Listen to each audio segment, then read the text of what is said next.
Hello, welcome to News Now on TV360. I am Fidelia Aguncha. The Nigerian Army has dismissed an Amnesty International report accusing Nigerian security forces of alleged human rights abuse against persons displaced by Boko Haram insurgents. In the report, Amnesty accused the Nigerian military of raping women displaced by the insurgency and killing many people who refused to be moved from terrorist areas rescued by the military. The military and the Nigerian government has previously questioned the credibility of the report, and the army has now reacted. Army spokesperson Brigadier General Texas Chukwu at a press briefing described the allegation as grievous, adding that soldiers are not deployed inside the IDP camps. He also noted that the army is not in charge of food distribution in IDP camps, so soldiers cannot demand sex for food.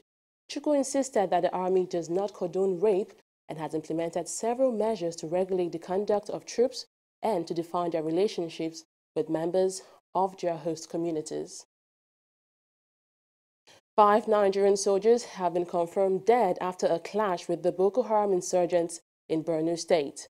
Army spokesperson Brigadier General Texas Chukwu, in a statement, said the soldiers were killed during a clearance operation along Pridangbita in Gwaza local government area of the state. Chukwu said the soldiers were ambushed by the insurgents but managed to repel their attack, killing several terrorists while others fled with gunshot wounds. In a related development, Brigadier General Chukwu also announced that troops have rescued 9 civilians from Boko Haram insurgents in Borno State. Chukwu said the rescued persons are receiving medical attention at the military facility and will be handed over to the appropriate authorities soon. He also noted that 3 insurgents were killed during those operations. Troops of 81 Division Nigerian Army, in conjunction with the police, Department of State Security and Nigerian Security and Civil Defense Corps, has intercepted 3 trucks loaded with thousands of live cartridges at Balogun Village, Ogun State. The interception followed a tip-off received from well-meaning Nigerians during patrol by troops of the command. Addressing newsmen, the General Officer commanding 81 Division Nigerian Army, Major General Enobong Udo, said the cartridges in boxes and cartons were carefully concealed and sealed in wooden platform with metallic plates. He noted that investigations to apprehend the suspect is currently ongoing. This has just happened and we are releasing the information to you. Of course, there will be investigation. And we'll start from the registration number plates of the vehicles. And maybe if we are lucky, if we see some other documents that will assist us, beautiful. And we're also on the heels of those that we saw. Because we fired 1 or 2 shots, you never can tell. It might have affected them. We are not sure, but we didn't apprehend anybody. The point of entry is Ilara. That is a border town in Nigeria, close to Benin Republic. So of course they are coming from that area, but it could be coming from another country. Investigation is on. As soon as all of that is unraveled, it will be revealed to you. I can't say that I'm disturbed. In a country as large as Nigeria, we are doing our best. Customs are equally doing their best. Police, they are doing their best. The military, we are equally doing our best. And we are grateful to our own personnel for being so vigilant to be able to see this. Like I told you, even you, if you are there, you will not know that this vehicle was carrying anything. But due to the vigilance of our troops, we were able to apprehend this. 186 Nigerians have again returned from Libya with the assistance of the International Organization for Migration. The migrant arrived the country in 2 separate flights on Thursday after failed attempts to cross over to Europe from Libya. According to the National Emergency Management Agency, NEMA, the returnees include 99 female adults, 75 male adults with 8 infants and 4 children. NEMA Southwest Zonal Coordinator Suleiman Yakubu received the returnees and urged them to see their returns as a second opportunity. To politics now. After many months of delay, President Muhammadu Buhari has finally approved the Not Too Young to Run bill. The president signed the bill at a brief ceremony at the presidential villa alongside many advocates of the bill. The Not Too Young to Run bill is one of many bills approved by the National Assembly in 2017 Constitution Amendment.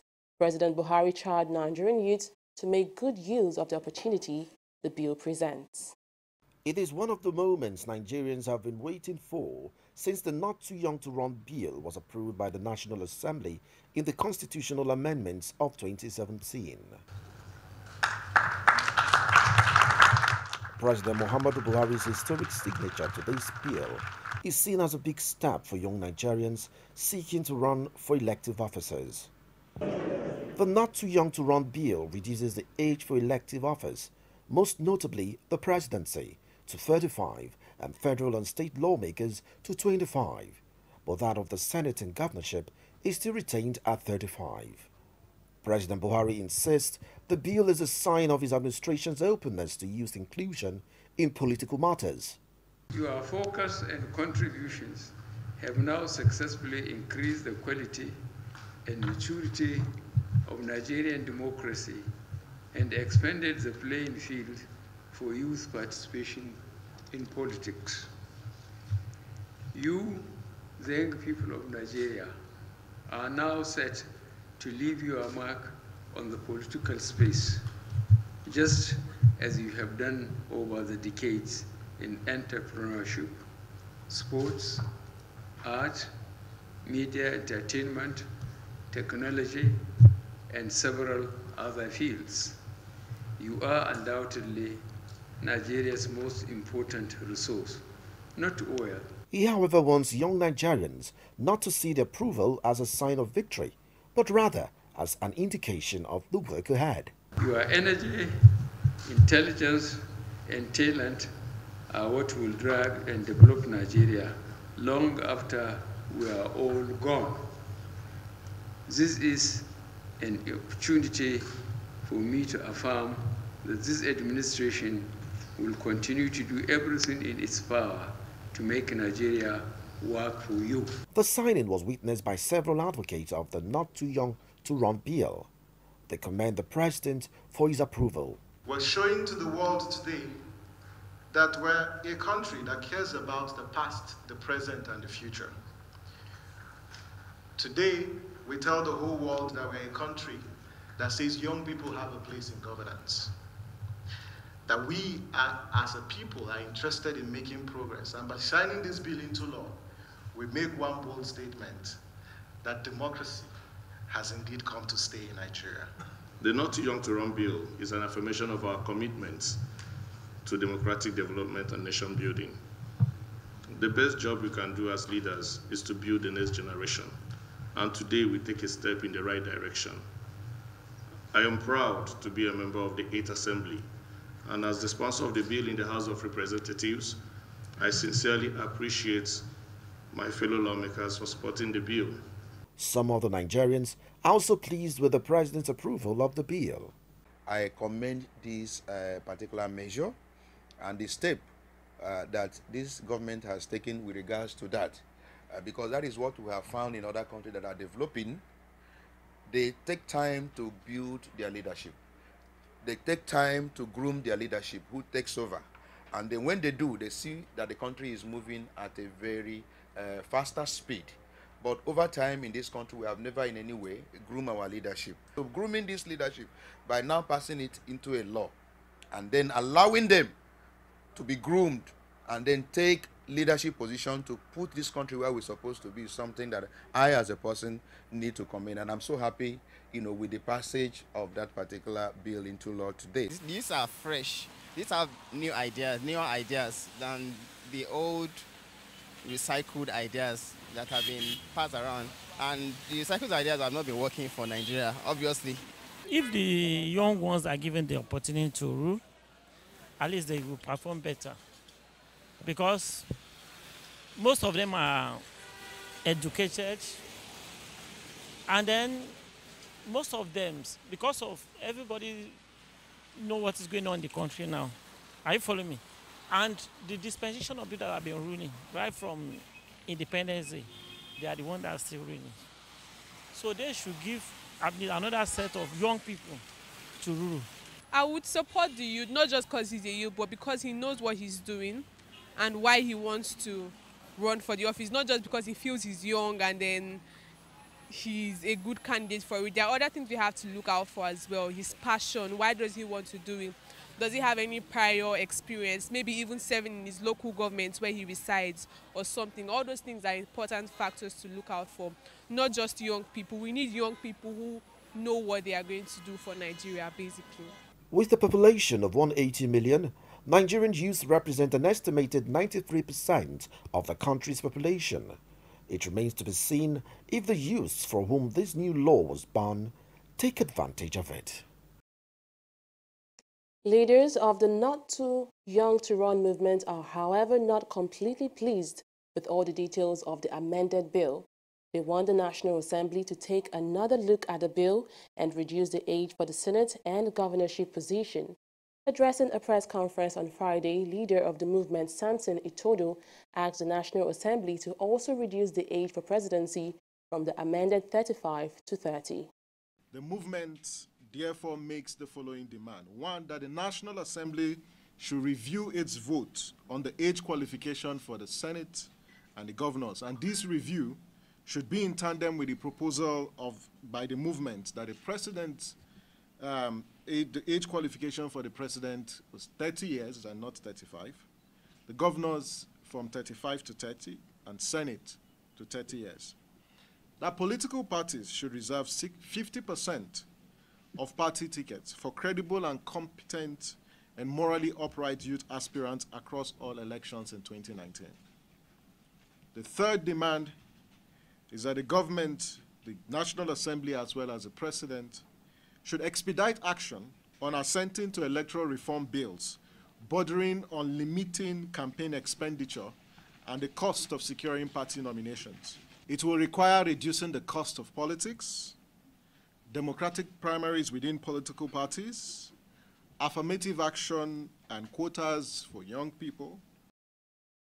Still on the topic of youth participation in politics, Nigerian youth have been encouraged to acquire the necessary leadership skills and qualities for a paradigm shift in the country's political landscape. This was part of suggestions at the inaugural memorial lecture in honor of Abubakar Momo, held at the INEC Electoral Institute in Abuja. The acting Director General of the Electoral Institute, Saad Umar Idris, insists youth must be actively involved in electoral processes in order to implement fundamental change in the country. There is a need to motivate youth to take part and learn about the political and electoral system by asking them to actually recognize that they, as Nigerian citizens, with rights and freedoms, have the power and the ultimate power to effect change by having their voices heard and, most importantly, participating in the electoral process. This is because history has shown that one vote can actually make a difference. Not just about opening up the political space for young people. It is about opening up the political space for young people with the right kind of consciousness. Because young people have to have the right kind of consciousness. It's not just about participating in politics and continuing business as usual. It is about understanding that the intellect and power of young people should be directed towards certain kinds of transformation of society. And that is what is critical going forward. It's not just about having more young people in politics. Borno State Senator Ali Ndume has admitted he is worried by the lack of synergy between the three arms of government. Ndume, who was speaking after a meeting with President Muhammadu Buhari at the State House in Abuja, said all the three arms of government need to work on improving the working relationship between all parties. He, however, expressed optimism that the current progress recorded in that area will be maintained. One of the wrong thing that we got up initial is the fact that the three arms of government is technically viewed as independent instead of it being viewed as interdependent. In the democracy, developed democracy that we are copying, for example, in America, the vice president is the Senate president. Right now that you see, Pence is the vice president. So there is supposed to be synergy, support, and cooperation within the three arms of government. And to be honest, that has not been the case in the past 3 years. It has been very bumpy and it was unnecessary. And, but now at the tail end of it, I think everybody has realized that that is not supposed to be. That is not what Nigerians are expecting. And people are looking inward to make an adjustment. But I have to be frank with you, the 8th National Assembly has not been smooth and it has not been working closely with the executive. But I don't want to put all the blames on the executive alone because it takes two to tango. You know, if somebody is wrong, you don't go the wrong way because you will not get it right by that. Senior lawyer Onyekachi Ubani has joined the number of those calling for the restructuring of Nigeria's federal system of government. At a press briefing in his office in Lagos, Ubani said the current system does not allow for the development of the country. He also charged Nigerians ahead of the 2019 elections to demand a pact from aspiring politicians on their plans of how to restructure the country when they are eventually elected. The present structure is bogus, it is over-bureaucratic, it is over-centralized, it is very oppressive, it is devoid of justice and equity. The worst sin of this present structure is the near absence of mechanism for efficiency and prudent management of our God-given resources. 2019 is around the corner. An election of new public officers will soon commence. Let Nigerians demand, and I'm saying this with every sense of responsibility, let Nigerians demand that any aspiring public officer should swear to a written affidavit on oath on how he will embark on restructuring Nigeria upon winning an assumption of office at Aso Villa. That should be the minimum requirement. There is no viable alternative to a comprehensive restructuring of the polity if Nigeria will be united, peaceful, and prosperous. Ubani also spoke on the parade of suspects by the Nigerian police. The legal professional condemned the public parade of suspects by the Nigerian police force without conviction. There is one other practice that I want the police to stop. The issue of parading suspects who are presumed innocent without convicting them through a normal judicial process is not too healthy. Now, there are those they may catch in the process of robbery, and they have the guns and all that. You can maybe show that you are working and tell the members of the public that you have caught this in the course of committing crime.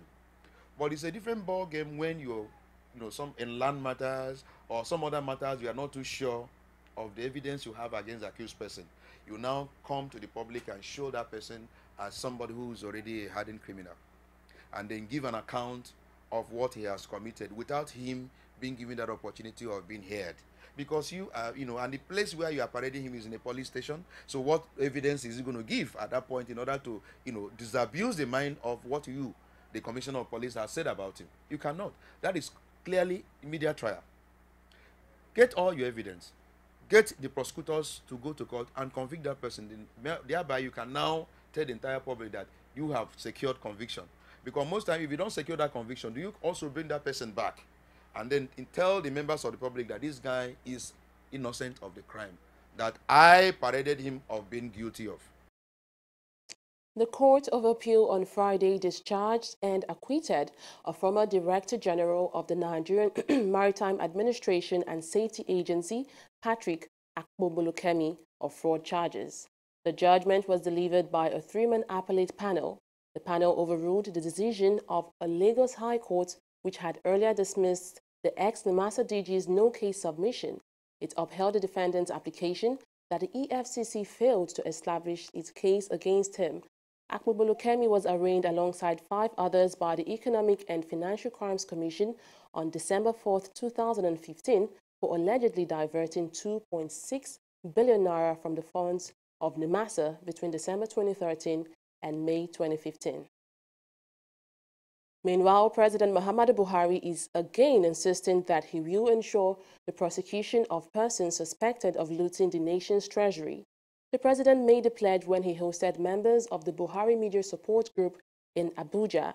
Buhari urged the group not to relent in their support as the 2019 election draws nearer. Now, in response, Chairman of the Buhari Media Organization, Austin Brima, explained that the objective of the group is to promote and defend programs and policies of the administration. The opposition now are sitting on incredible resources, which I am afraid we cannot get at it all.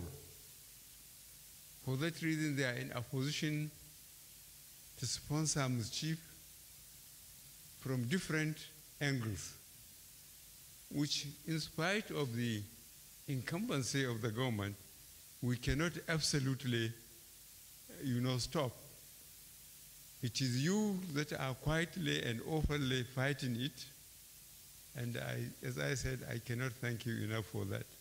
The opposition elements in Nigeria decided to twist your comments. The members of this group led the swing in the narrative, appearing on several broadcast platforms, showing why what you said was worth considering and why the judiciary needed to work arm in arm with your administration to fight corruption. Today, the scales are falling off the eyes of most of them.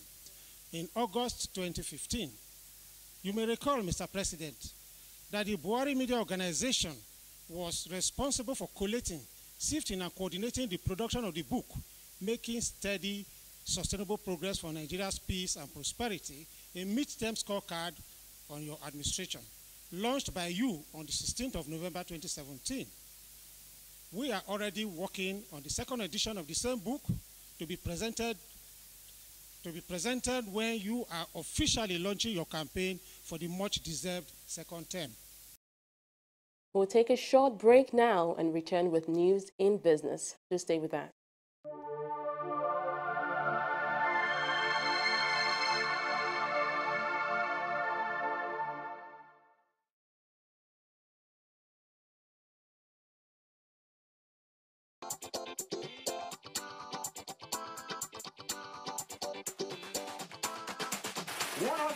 People to get only 10 people to register to vote, 10 new voters. Each of us standing here today, when you get back home, when you get to your place of work, your school, try and get 10 new people that do not have their PPC to register to vote. We're going to take on our website onevoice.ng, onevoice.ng. Please go there, give us the information. If you get 10 people to vote, then you're amongst us.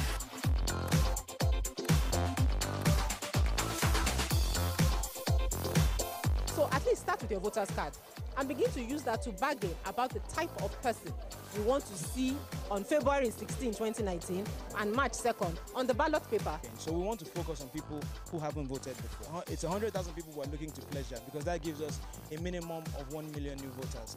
Instead of to say, my vote no go count now, try vote first, maybe see whether it will count, you know.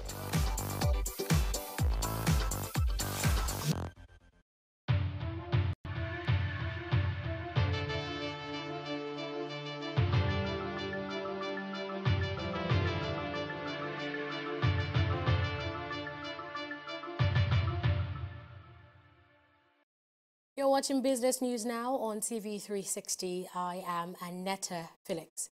The United Labour Congress, ULC, wants the Minister of Labour and Employment, Chris Ngige, to explain his statement on the planned new minimum wage.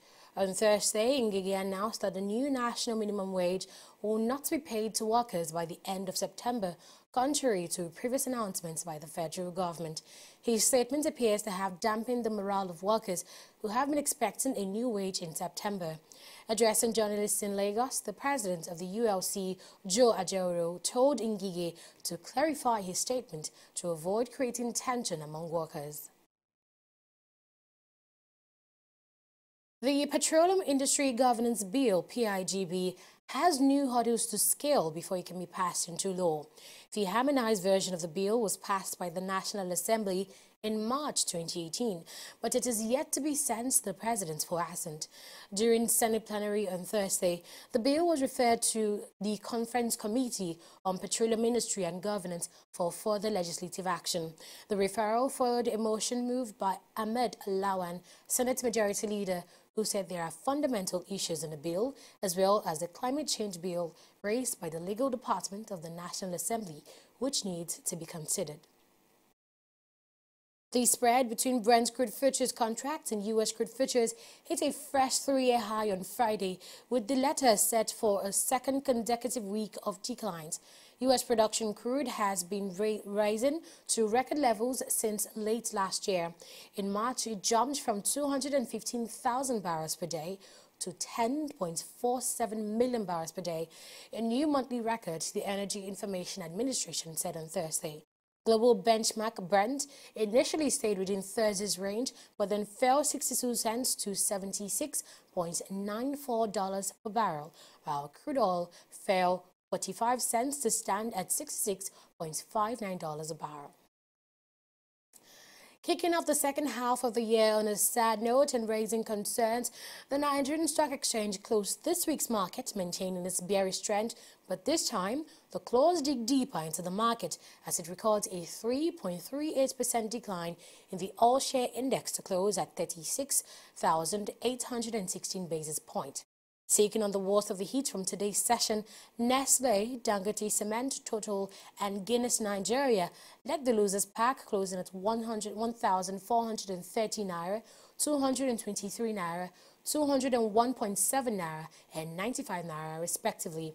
On the other hand, Cement Company of Northern Nigeria, Access Bank, Eternal PLC and UBA are the silver lining of these dark clouds as they all record a rise in their share prices. Meanwhile, the financial sector still remains investors' delight, with stocks of Access Bank, Sovereign Insurance, UBA and Zenith Bank being the most patronized by investors. The volume and value of shares traded in today's session recorded a significant decline from yesterday's 1.617 billion shares for 71.197 billion naira to 516.832 million shares for 7.195 billion naira. However, the volume and value of transactions were significantly higher than what was recorded in previous sessions, as 1.617 billion shares were transacted at 71.197 billion naira. The news returns in a moment. Please stay with us. Corruption not in my country. Madam, madam, welcome.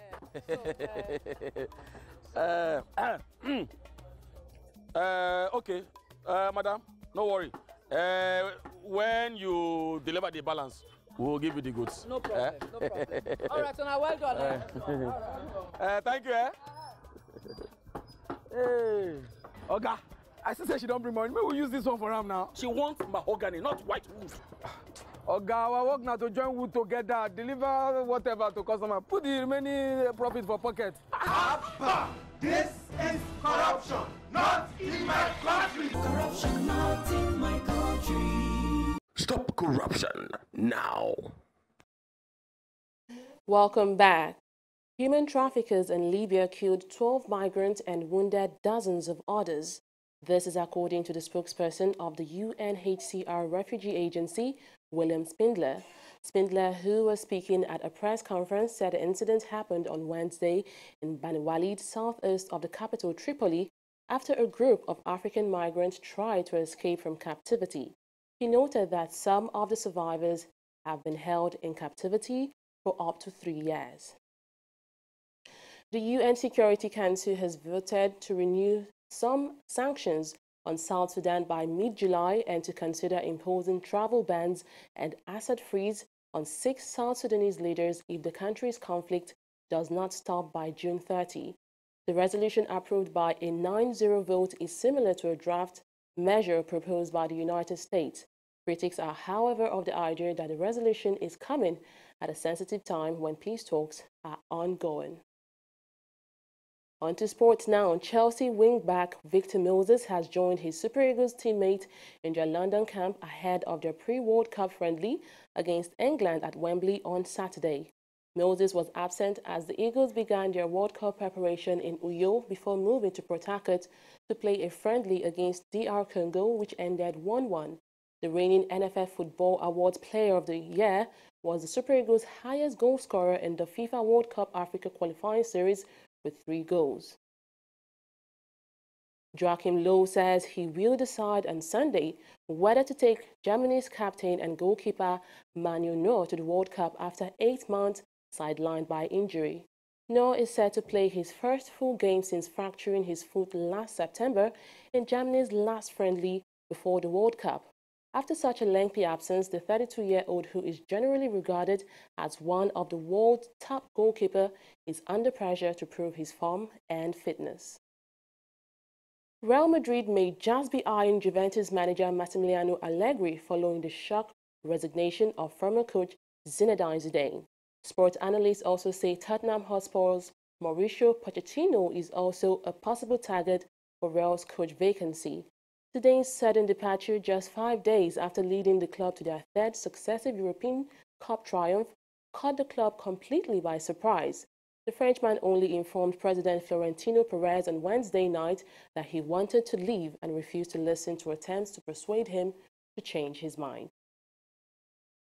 For that is the news now. Do log on to our website at www.tv360nigeria.com to get news updates and watch more of our programs. You can also watch us on Facebook at facebook.com/TV360online and on Twitter at twitter.com/TV360Nigeria. We are also live on YouTube at youtube.com/TV360Nigeria and on Google Plus, our handle is TV360Nigeria. Thank you so much for watching. I am Fidelia Aguncha. Bye for now.